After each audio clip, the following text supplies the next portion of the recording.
이 복받을 자와 복받지 못할 자, 오늘 본문의 28장에는 이게 나오죠. 이 복받을 자는 누구냐? 야곱이었고, 또 복받지 못할 자는 어떤 사람이냐? 에서라는 것을 여기서 가르쳐주고 있죠.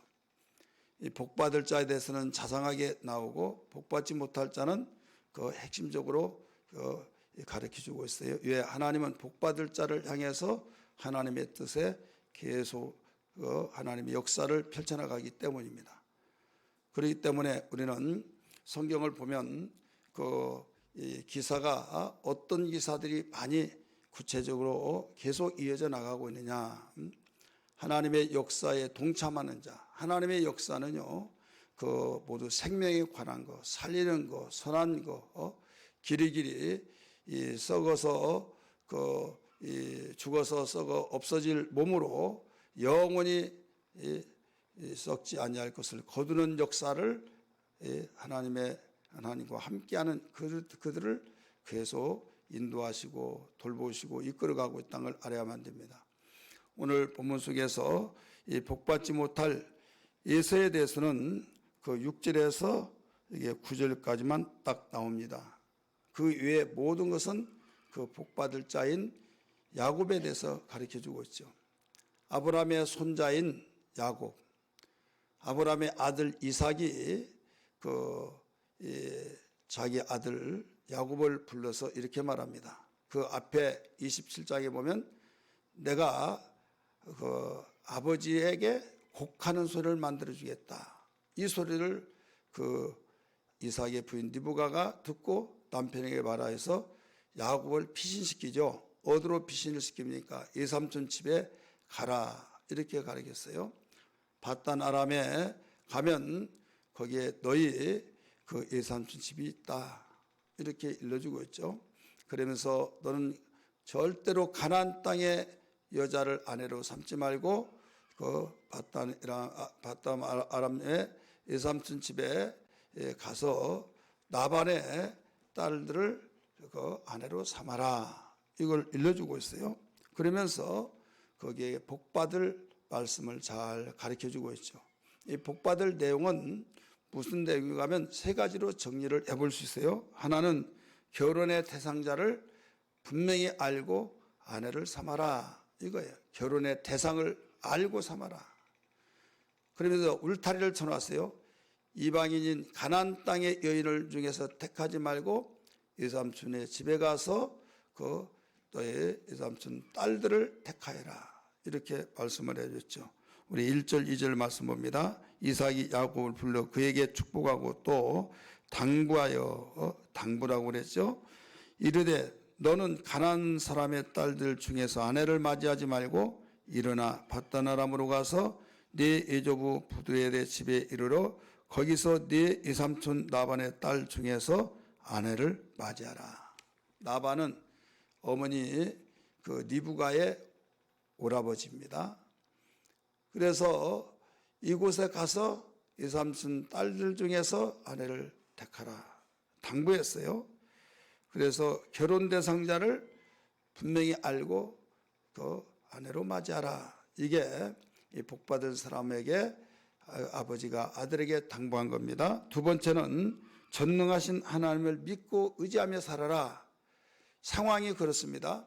지금 아버지 어머니의 사랑을 받고 아버지와 어머니에 같이 살아야 행복한데 나이 어린 가운데 철없이 지금 철나지 않고 지금 철부지 같은 아들이 부모를 떠나서 외삼촌 집으로 그것도 좋은 의미에서 간 것이라 큰아들이 죽이려고 하니까 피신시키는 가운데 가게 하는 그 상황. 이게 좋겠습니까? 보내는 자도 힘들고 가는 자도 힘들어요. 그러나 이제 너희 형이 분이 그치고 이 일에 대해서 잊어버릴 만하면 부르겠다. 며칠이 되든 몇 달이 되든 부르겠다. 그러니까 빨리 해결될 걸로 알았는데 여기에 그 시간은 아무도 모른다. 이걸 감을 잡았던 이삭인 아버지가 벌써 결혼할 것을 생각하고 오래되어지면 결혼도 해야 할 거 아니냐. 그래서 여기에 이방인들 중에서 아내를 삼지 말고 바로 이 삼촌 나반의 딸 중에서 아내로 삼아라까지 말씀했어요. 가정의 행복이 있지 않으면 안 된다는 거죠. 가정에 그 아내를 맞이할 때 정말 복된 아내를 맞이해야 된다. 하나님이 싫어하는 아내를 맞이하면 안 된다. 가나안 땅 딸들 중에서 아내를 맞이해 말라 하는 것은 가나안 땅은 하나님 버렸어요. 왜 버리냐면 우상을 섬기고 또 바로 우상을 하나님 가장 싫어하는데 모든 이방인의 그 우상들을 다 전시하고 거기서 택하고 우상으로 인하여서 윤리와 도덕이 다 무너지고 완전히 난장판이 되어지는 거예요. 난장판. 그런 가운데서 복이 될 수 없죠. 여러분, 이 정결과 이 불결한 거 이건 정반대죠.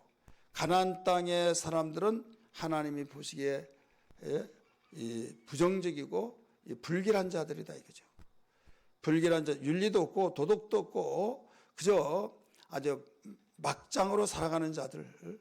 여러분 소돔과 롯이라고 하는 땅을 잘 알잖아요. 그것도 가나안 땅입니다. 그 소돔과 롯의 롯이 사는 도시에 천사를 영접했는데 그를 내놓으라. 그래서 롯은 그랬어요. 자기의 딸이 남자에 가까이 앉았는데 내 딸을 너에게 줄 테니 마음대로 하라. 그러나 이 손님만은 절대로 손대지 말아라. 그랬더니 네가 우리 재판관이냐 하면서 우리는 네 딸 아무 필요 없다. 그들과 상관하리라. 남자 대 남자.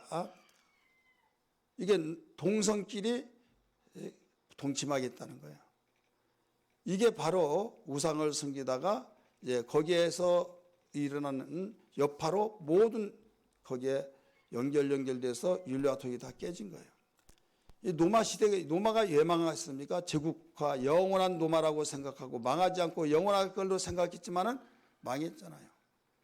여기 노마서 1장에 보면 노마 성도들에게 보낸 편지에서 가리키고 있어요. 노마서 1장에 남자가 남자를 여자가 여자를 상대하면서 그때 동성연애가 시작된 거죠. 폼페이라고 하는 것이 망했죠. 화산이 덮어서 그 2000년 후에 그 역사적인 사건이 드러났어요.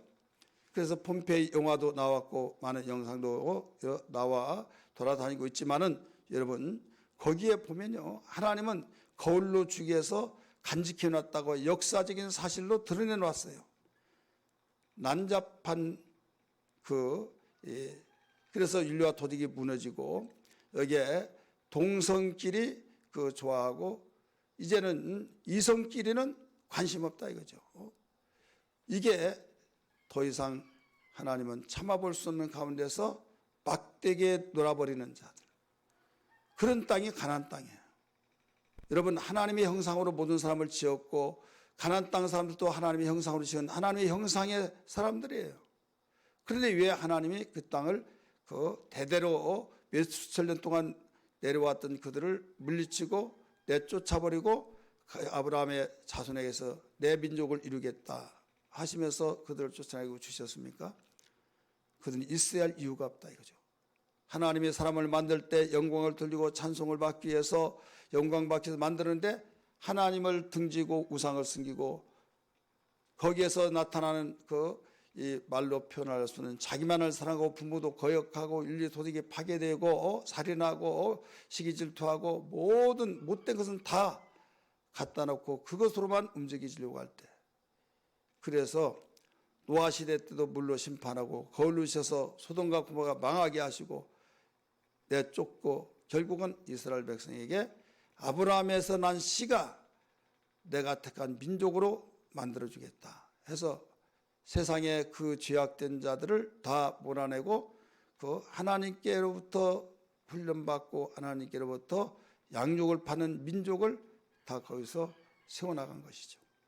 그렇기 때문에 이런 사실을 알기 때문에 아브라함은 이삭에게 이 사실을 가르치고 있고 이삭은 아버지로부터 배웠기 때문에 그 하나님을 또 만났고 그래서 자기 아들 야곱에게 당부를 한 겁니다. 당부에서 가장 중요한 것은 아내를 이방인 중에서 가나안 땅에서 택하지 말아라. 이삼촌 집의 딸들 중에서 택하라. 이걸 가르쳐 준 거예요. 두 번째는 하나님이 네가 어디로 가든지 함께 하시고 아브라함의 하나님 너의 조부 하나님이 함께 하셔서 네가 있는 곳을 이 땅을 네게 줄 것이다 하면서 믿음에 대한 확신을 가지고 살 것을 당부했습니다. 우리 3절부터 봅니다.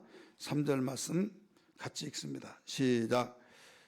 전능하신 하나님이 네게 복을 주시어 네가 생육하고 번성하게 하여 네가 여러 족속을 이루게 하시고 4절 같이 읽습니다. 아브라함에게 허락하신 복을 네게 주시되 너와 함께 네 자손에게도 주사 하나님이 아브라함에게 주신 땅 곧 네가 거류하는 땅을 네가 차지하게 하시기를 원하노라. 아멘. 원하노라 이게 나오죠. 그래서 여기에 말씀 보면 두 번째는 전능하신 하나님을 믿고 의지하며 살라. 이렇게 이삭은 야곱에게 이삼촌 집으로 보내기 전에 당부했습니다. 세 번째는 4절의 말씀처럼 소망으로 살라. 네가 지금 피신길에 가고 네 형이 너를 죽이려고 할 때 보내고 있지만은 너는 어디로 가든지 하나님이 너와 함께하고 있다. 이 믿음으로 살고 그 다음에 이 땅에 돌아와서 그 아브라함의 너희 할아버지에게 약속하신 그 말씀대로 이 땅에 네 자손이 이 땅을 다 차지하게 될 것이다. 소망을 가지고 살라 이거죠. 현재의 이치에서 보면 서글픕니다. 현재의 이치에서 보면 참 초라합니다. 절망입니다.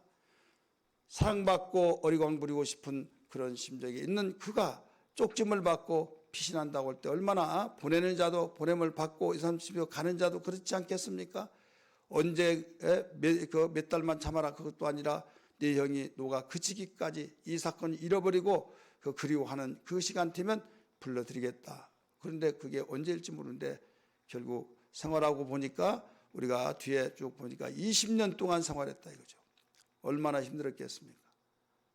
아무리 잘해준다 할지라도 부모 품에서 함께 사는 것보다 더 잘할 수가 어떻게 있겠습니까?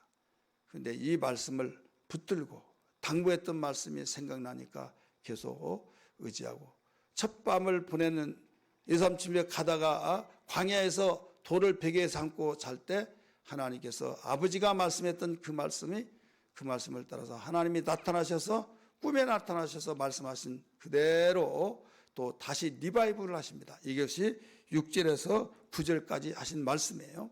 6절에서 9절 아버지가 말했던 당부했던 그 말씀을 하나님이 나타나셔서 그대로 리바이브를 하셔서 일러주셨죠. 오늘 우리는 복받는 자는 어떤 삶이냐? 부모의 말을 순종하고 부모의 뜻에 따라가는 삶이다. 그것이 오늘 야곱에게 이삭이 부모로서 아비로서 가르쳐주는 세 가지죠. 하나는 아내를 이방인 여자에게 삼지 말아라. 두 번째, 믿음으로 하나님이 함께 하시고 너를 도울 것이다. 믿음으로 살아라. 세 번째는 반드시 너희 할아버지에게 약속하셨던 그 너에게 이루어진데 이 땅을 너와 네 자손에게 주고 이 땅을 네가 차지할 것이다. 소망. 그래서 믿음과 소망 함께 가는 거예요. 이렇게 비전을 가지고 사는 거죠. 이게 복받을 사람이에요.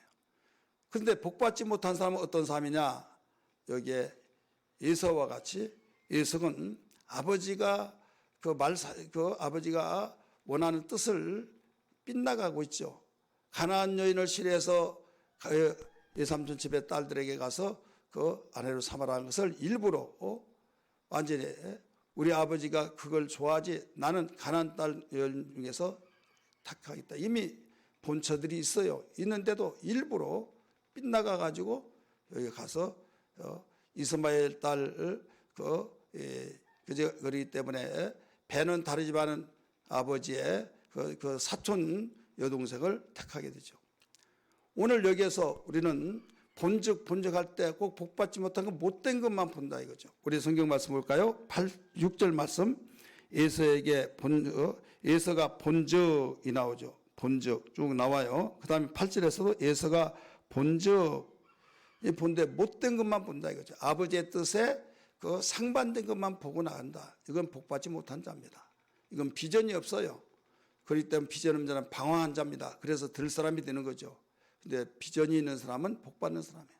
아버지가 하신 말씀을 새기고 그 마음을 품고 비전 있게 사는 거죠. 잠언 29장 말씀 보면 19절, 잠언 29장 18절의 말씀 보면 방자에 행한 자는 망한다 이렇게 나와서 비전이 없는 자는 망하거니와 율법을 지킨 자는 그 복을 받느니라. 여기에서 방자에 행하는 자, 이것은 비전이 없는 자. 그러니까 비전이 없는 자는 무엇을 할까? 되는 대로 살아가는 거예요. 그러면 망하는 거예요. 그러나 분명한 목적을 가지고 비전 가지고 하나님의 약속을 붙들고 살아가는 사람은 고생이 있고 어려운 길 있달자도 뚫어가고 헤쳐나갈 수 있다는 걸 믿기 바랍니다. 이게 바로 야곱에게서 우리에게 보여준 하나님의 역사입니다. 오늘 또 기도할 때 하나님, 이 세상을 살아갈 때 방자에 행하여 비전 없는 자 같이 살지 않게 하여 주시고, 하나님이 우리에게 원하신 뜻을 따라서 부모를 섬기고 부모의 뜻을 따라서 나가되, 그 여기서 부모는요 하나님의 뜻대로 살려고 하는 부모의 뜻에 맞춰 사는 사람. 그렇기 때문에 우리는 이 부모가 정말 얼마나 중요한지, 하나님의 뜻에 따라서 살려고 하는 부모의 말에 순종하는 자, 그 뜻에 그 비전을 가진 자. 그러면 하나님의 뜻에 그 부합하지 못하고 상반된 대로 산다면 교회 나가지 마. 내 눈에 흙에 들어가기 전에 절대 너는 교회 못 나가. 이런 식으로 하면 그 말도 순종하고, 그건 주 안에서 순종하라고 그랬어요. 오늘 말씀 듣고 기도하는 아침 되기를 주의 이름으로 축원합니다. 할렐루야.